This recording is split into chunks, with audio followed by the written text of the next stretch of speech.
Oi, Bombassaro. Como é que você está, rapaz? Olá, Como é que você está? Tudo tudo bem? bem? Como vai, Deodato? Tudo bem, prazer estar aqui. Prazer é meu. Eu queria te fazer um convite.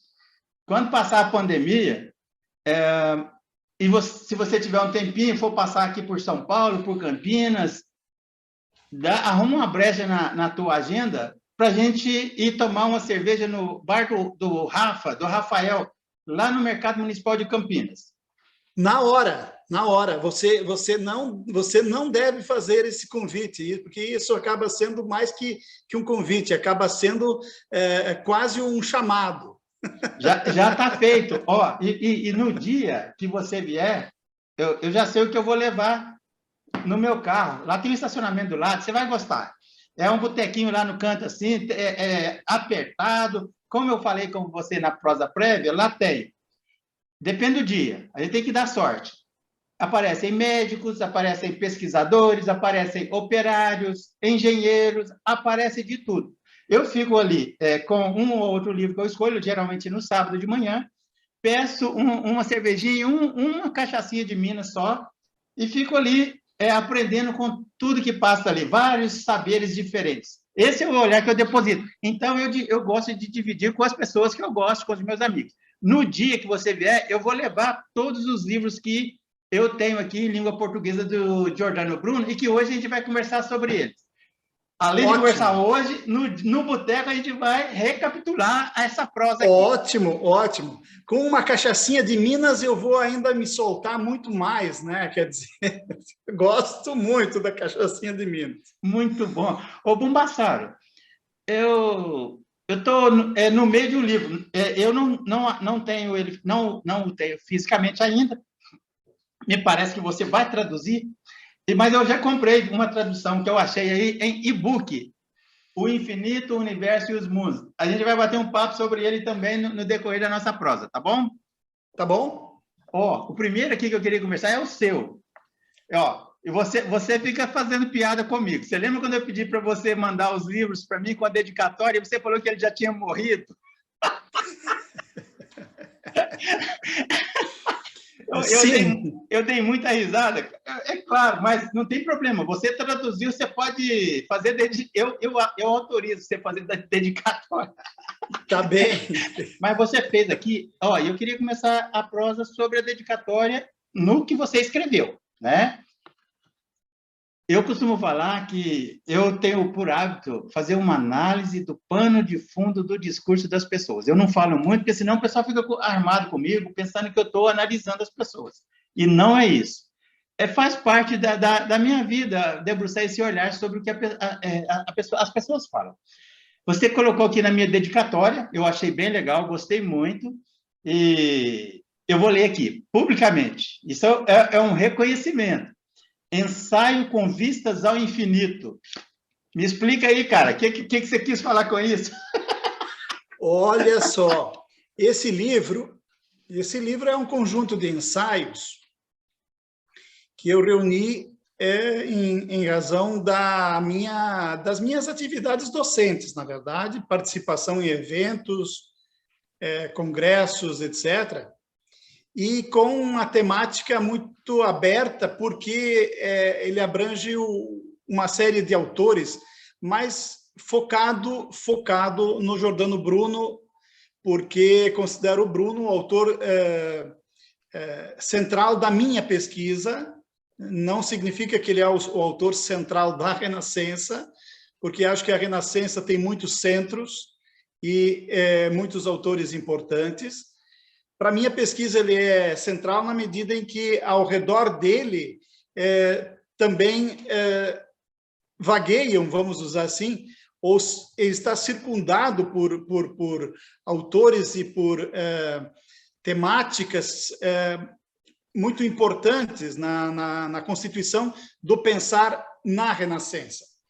Então, eu chamei Giordano Bruno e a filosofia da Renascença para dar um pouco o caráter também do ambiente, do contexto cultural da época. Como você já pôde perceber, tem o texto que começa com Nicolau de Cusa e, na verdade, também chega a Giordano Bruno, se nós quiséssemos tomar um período, um arco histórico. Sempre considerei isso, que a filosofia da Renascença é difícil de discuti-la por razões cronológicas ou por critérios cronológicos, mas acho muito pertinente começar com o nascimento de Nicolau de Cusa e concluir com a morte de Giordano Bruno.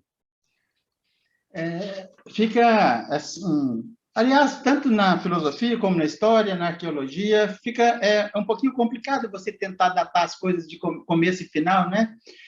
Me fala um pouquinho mais sobre a filosofia, a grosso modo, bem superficialmente, na Renascença. Eu tive a impressão que você tem uma especial predileção pela Renascença, pelo teu livro. Fala um pouquinho mais sobre a filosofia nesse período ali.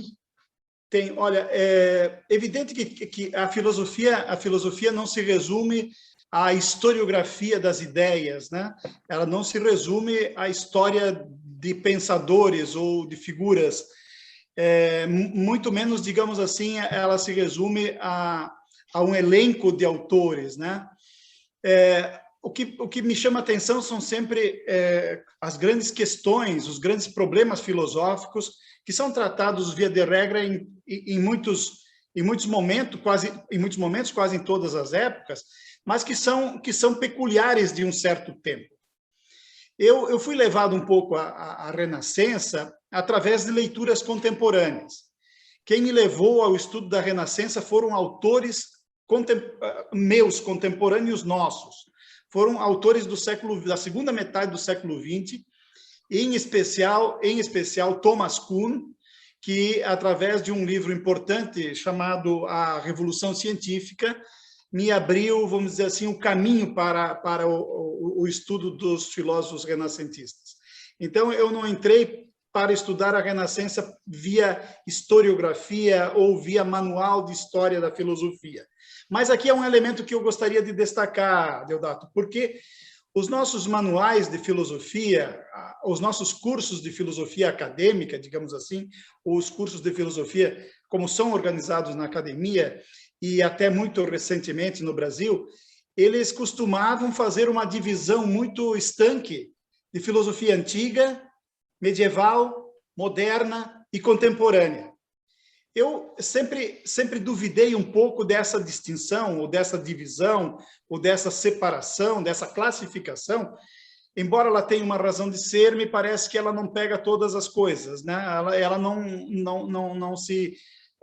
é um bom critério, especialmente na questão da Renascença, considerada essa divisão, aí a coisa fica ainda muito mais difícil. Por quê? Porque a maior parte dos manuais, simplesmente de 1400 a 1600, muitos deles limitam-se a citar, provavelmente, digamos assim, Erasmo, Maquiavel e Montaigne. Para te dar três luminares, três grandes autores da época, com certeza merecedores do espaço né, nessa descrição, nessa historiografia. Mas a maioria dos autores, a maioria dos livros de história da filosofia, simplesmente passaram por alto por muitos autores do Renascimento. E mais do que por autores do Renascimento, por questões filosóficas tratadas na Renascença. Em especial, sobre lógica, por exemplo, para tomar um tema que ainda não tem a ver conosco, com o nosso papo direto, sobre lógica, por exemplo, há um autor que afirma que a Renascença foi um interregno da decadência. Ou seja, um manual de lógica que diz, bom, na Renascença não se produziu nada de lógica. Não se estudou lógica na Renascença. Não há nenhuma produção filosófica que vale a pena. Essas avaliações poderiam ser levadas agora para os outros campos da filosofia. Elas podem ser encontradas com muita facilidade e acho que elas são altamente irresponsáveis. São irresponsáveis na medida em que elas deturpam o quadro do pensamento renascentista, o quadro do filosofar na Renascença. A Renascença é complicada, é um termo inventado depois, no século XVIII, etc., XIX, pelos historiadores, é muito difícil, mas há autores da própria Renascença que têm consciência do seu próprio tempo e que indicam que é um tempo de renovação. Bruno é um deles, né? E essa renovação, evidentemente, é um período, digamos, não somente um período de transição, é um período que se fixa como um período de crítica cultural muito forte. Mas é um período que, no início, ainda não é moderno e que, no final, já não é mais medieval. Então a caracterização importante de um período que está entre a Idade Média e a Idade Moderna, digamos, deve ser levado a sério, e me parece que esse foi o aspecto mais importante que eu descobri especialmente nessa questão, digamos, de situar ali no livro Giordano Bruno e a Filosofia da Renascença algumas balizas que pudessem indicar um estudo, um guia para um estudo do pensamento renascentista, especialmente do pensamento filosófico no Renascimento. Legal. Ô, bom, Bastardo, você está com esse livro aí do seu lado ou ele está nas estantes? Não, ele está na estante, mas eu posso pegar sem nenhum problema. Não, é que eu ia pedir para você traduzir uma citação aqui na terceira página que você colocou do Giordano Bruno. Due sono gli atti della vita. Traduz para mim essa frase aqui. Dois são os atos da vida, conhecimento e amor. Olha, para mim é o resumo de tudo. Eu sei que você tem todos os teus seguidores, os teus espectadores vão dizer, mas puxa, Deodato, você vai entrevistar um cara que diz uma coisa tão simplória, tão banal, e isso não tem nada a ver. Eu diria, isso é o núcleo da filosofia. Conhecimento e ética. Aqui traduzida, evidentemente, pelo conceito de amor. Mas para o Bruno, para mim, resume a teoria forte que ele tem, que todo o conhecimento e toda a ética, digamos assim, constituem o núcleo fundamental da filosofia. Ok, muito bom. Eu diria, inclusive, o seguinte, que se alguém me pede uma dica, nas minhas aulas de introdução à filosofia, me pede uma dica, eu simplesmente não sei dar. Eu digo, olha, a filosofia tem muita coisa, você pode entrar de diversos modos na filosofia, mas se você escolhe disciplinas, então há duas disciplinas fundamentais, a epistemologia e a ética. Ah, mas e a ontologia? Não, a ontologia é um produto da epistemologia. É claro que não vamos agora discutir muito isso, mas há uma questão importantíssima na colocação do que se pode considerar como primeiro ou como básico, etc. Penso que o Bruno tinha presente que exatamente o conhecer e o agir, digamos assim, e agir aqui, o agir amoroso, segundo ele, porque o conceito de amor nele não é um conceito que nós temos de amor, é um conceito amplo de amor como relação de aceitação dos outros na convivência, etc. Né? Acho que esses dois escolhi por epígrafe essa frase porque ela, para mim, cria uma síntese muito boa do pensamento bruniano. Vamos, Bastardo. E o Bruno, eu já estou falando do Bruno, viu? Tá vendo? Eu fui contaminado. Eu estou falando com os meus amigos, o Bruno, e falo. O Bruno. Ele é íntimo. Já estou assim com o cara, ó. Ele é muito íntimo da gente. E o pior é que eu estou achando mesmo, viu? Eu estou assim, com um encantamento racional pela obra dele. E eu tô assim, eu tô começando, estou na metade do primeiro livro dele. Aliás, o primeiro que eu quero mergulhar em profundidade. Eu acho que vou ficar uns 2 anos em cima dessa obra. Mas aí é assunto lá para o boteco. Quando a gente estiver lá no Rafa, eu vou falar sobre isso. Eu queria te perguntar o seguinte: você acha que o Giordano Bruno fazia filosofia / teologia a marteladas? Olha, em grande parte... Eu vou te surpreender. Desculpa, eu vou te surpreender com as perguntas hoje, hein? Porque eu não gostei muito dessa pergunta. Você tem uma perspectiva nietzschiana aí muito interessante. Exatamente. Eu não fiz pauta nenhuma. Eu estou com base assim, nas minhas observações sobre os livros que eu recebi aqui pelo correio. Olha, em grande parte, sim. Eu diria que é possível concordar com isso. Tá? Primeiro vou respondendo, vamos conversando assim, porque me parece sim que o Bruno faz filosofia a marteladas comparado, evidentemente, comparado a essa metáfora, aquilo que pode se dizer do poder crítico da teoria bruniana. Bruno se define como acadêmico de academia nenhuma. Então, a primeira grande crítica, a primeira grande martelada é contra o pensamento, digamos, estabelecido, ou a filosofia dominante, que ele identifica, evidentemente, no aristotelismo do seu tempo. E essa martelada filosófica, vou usar essa expressão, ela se dá exatamente em cima da concepção aristotélico-ptolomaica de mundo.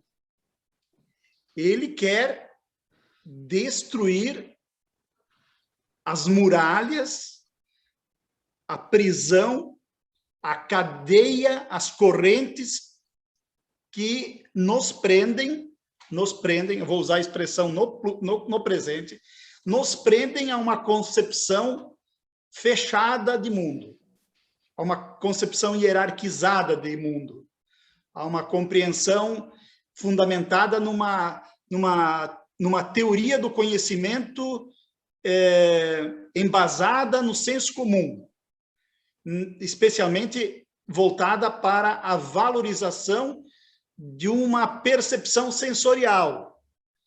Ou seja, ele faz uma crítica violenta ao aristotelismo enquanto uma doutrina que está sendo reproduzida nas universidades. Talvez ele tenha maior respeito pelo Aristóteles do que pelos aristotélicos. E a crítica que ele vai fazer ao pedantismo é exatamente a crítica aos acadêmicos do seu tempo que preferem reproduzir as fórmulas das autoridades, vamos dizer assim, das autoridades intelectuais e não se basear numa visão mais direta da realidade e mais crítica da realidade, digamos assim. Ok. Eu pensei que você ia me perguntar por que eu tracei um paralelo entre ele e o Nietzsche. Como eu te falei, comecei a ler o Infinito, o Universo e os Mundos, e ele deixa claro. Eu mostrei para minha esposa, pô, esse cara já chegou metendo o braço aqui, ó, nos aristotélicos. Eu mostro para ela. Você começou, você viu o que é de bela essa abertura, essa carta, essa epístola que ele escreve. É belíssima. Quem se ocupa com as coisas do espírito vai levar porrada. Opa, peraí. Por que você falou, acho que foi nesse livro aqui, ó, você falou que foi ali, que ele propôs uma nova metafísica. Fale um pouquinho sobre isso. Olha, a questão me parece aqui assim. Bom, hoje você veio com perguntas que de fato são difíceis de responder, né? Não, é conversa de boteco, não tem problema. Vamos conversar. Olha só. Olha só. O que é metafísica? Que metafísica, né?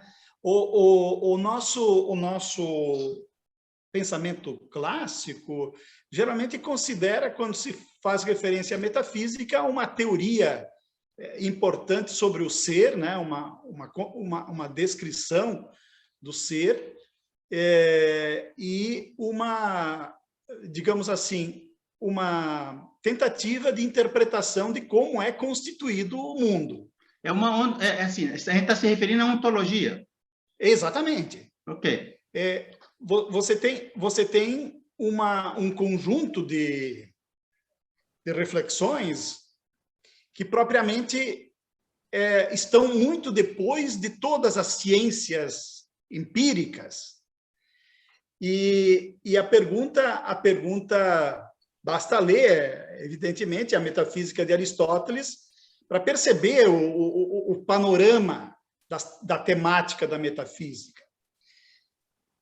E, via de regra, essa metafísica clássica, ela trabalha com uma perspectiva ontoteológica. Ontologia e teologia juntas.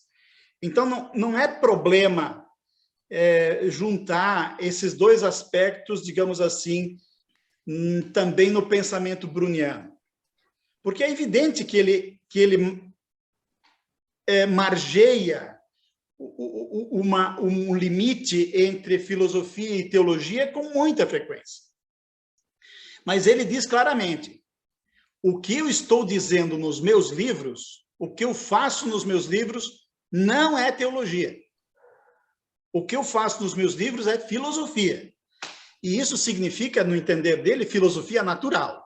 Isso significa, no entender dele, uma reflexão sobre os princípios fundamentais da natureza, sobre a constituição do cosmos, sobre a possibilidade da existência de universos, a possibilidade da existência de mundos múltiplos num universo infinito. Tudo isso não está presente na metafísica tradicional, digamos assim, ou na metafísica aristotélica, do modo como Bruno entende. Porque, bom, Bruno pensa aquela estrutura de um primeiro movente que cria todas as coisas, que move todas as coisas, mas que não é movido por ninguém, etc. E toda essa discussão, digamos, da ontologia aristotélica passa por uma revisão, digamos assim, aos olhos de Bruno. Entendi. Quer dizer, o pensamento aristotélico tomista, digamos assim, Bruno conhece muito bem. Bruno talvez seja um dos maiores leitores de Tomás de Aquino. As teses de formação, da formação dele, da formação intelectual dele, são sobre Tomás de Aquino. Ele foi um monge, né? Exatamente. Quer dizer, numa ordem dominicana, Tomás de Aquino é autoridade. Então, ele também conhece o pensamento tomista. O problema começou quando lá no mosteiro ele começou a ler algumas obras lá que ele escondia na latrina, né? Pois é, então você vê bem, ele preferia, além disso, ler Erasmo, por exemplo, ou ler outros autores importantes que não fossem pura e simplesmente uma repetição da escolástica. Então, digamos assim, a metafísica bruniana é a metafísica da unidade. A metafísica da unidade, que ele descreve bem, que ele apresenta bem em A Causa, o Princípio e Uno, exatamente. É a tematização fundamental, digamos, de uma proposta de um mundo que não está dividido em duas substâncias, por exemplo, ou de um mundo completamente homogêneo, único e infinito. Desculpa te interromper. Esse aqui, ó, eu nem abri ainda, tá? Eu nem abri. Mas é que Vai lá. Eu imagino, me corrija se eu estiver falando besteira, e é bem provável que eu vou falar, porque eu não abri. Mas, e eu falo com bom humor, mas com toda seriedade. Eu tive a impressão, ao bater o olho aqui, que ele era tomista e trabalhou essas questões aqui da causa do princípio uno a partir da tentativa de Tomás de Aquino de demonstrar a existência de Deus através dos 5 passos filosóficos. Não tem nada a ver, ou ele criticou isso?